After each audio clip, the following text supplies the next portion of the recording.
അപ്പം ഇന്ന് സ്കൂളൊന്നുമില്ല കേട്ടോ. സ്കൂളില്ലാത്ത ടൈമിൽ നമ്മളെ പിള്ളേർക്ക് ഒരധിക വിശപ്പ് കൂടുതലായിരിക്കും. ശ്രദ്ധിച്ചിട്ടുണ്ടോ?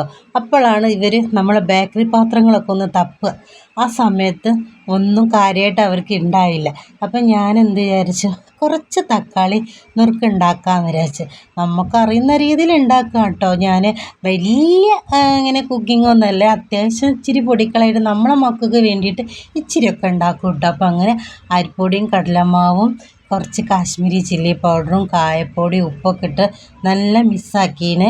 എന്നിട്ട് ഞാൻ 2-3 തക്കാളി ഒരു 4-5 അല്ലി വെളുത്തുള്ളി ഇട്ട് നല്ല പേസ്റ്റാക്കി അരച്ച് എന്നിട്ട് ഇട്ടിട്ട് ഒഴിച്ച് ഞാനതൊന്ന് ഉപ്പ് നോക്കിയപ്പോൾ ഉപ്പിൻ്റെ ഇച്ചിരി കുറവുണ്ടായിരുന്നു. അപ്പോൾ ഞാൻ ഉപ്പ് പറയുന്നത് ലേശം ഉപ്പ് എടുത്ത് അതിലൊക്കെ ഇട്ട് നല്ല മിക്സാക്കി കുഴച്ച്. അപ്പോഴാണ് എന്തോ ഒരു കുറവ്. അപ്പോൾ ഞാൻ ഇച്ചിരി എള്ളും കൂടെ വിതറി. അപ്പോൾ കുറച്ചും കൂടി ഭംഗിയുണ്ടാവും. അപ്പോൾ ഇങ്ങനെ എല്ലാവരും കൂടി ഒരുമിച്ച് നല്ല കൂട്ടി യോജിച്ച് ഒക്കെ റെഡിയാക്കി. അപ്പോൾ നാഴിയിലേക്ക് വെച്ച്, നാഴിയിലേക്ക് അതിൻ്റെ ചില്ല് ഇച്ചിരി ചെറുതാണ് കേട്ടോ. അതുകൊണ്ട് തന്നെ നുറുക്ക് കുറച്ച് കനം കുറഞ്ഞ് വരിക. അപ്പോഴേക്കിന് പാനൊക്കെ മോൾ അടുപ്പത്ത് വെച്ച് സെറ്റാക്കി തന്നിട്ടുണ്ട്.